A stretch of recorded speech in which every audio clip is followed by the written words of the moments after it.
میں نے آپ کا ویڈیو کلپ دیکھا، یہ کون سا تعظیمی ہے وہ طریقہ کار کہ جس کے تحت آپ قدموں میں سجدہ ریز ہو گئے تھے؟ وہی میں نے پہلے عرض کیا بٹی صاحب کہ کچھ چیزیں میں اپنی انفارمیشن جی کچھ چیزیں ایسی ہوتی ہیں کہ جو ہم کسی اینگل سے دیکھ رہے ہوتے ہیں، دوسرا کسی اینگل سے دیکھ رہا ہوتا ہے۔ ہم نے پیر صاحب کے قدموں کو بوسہ دیا فرط محبت اور جذبات سے، وہ میرے مرشد ہیں، میرے باپ کی جگہ ہیں، میرے استاد ہیں۔ سجدہ اللہ کے سوا کسی کو بھی کرنا جائز نہیں ہے۔ اگر کوئی عبادت کی نیت سے کرے گا وہ مشرک اور کافر ہوگا، اور اگر وہ تعظیم کے لیے سجدہ کرے گا تو یہ حرام ہے، وہ حرام کا مرتکب ہوگا۔ باقی رہ گیا معاملہ کہ کیا کسی بزرگ کے پاؤں پہ گر کر پاؤں چومنا جائز ہے؟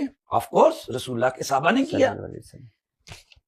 مصنف ابن ابی شیبہ کے اندر حدیث موجود ہے، نسائی کے اندر موجود ہے، سنائیے دیگر نبی پاک صلی اللہ علیہ وسلم ایک نہیں ہے، ایسی 20 روایتیں ہیں۔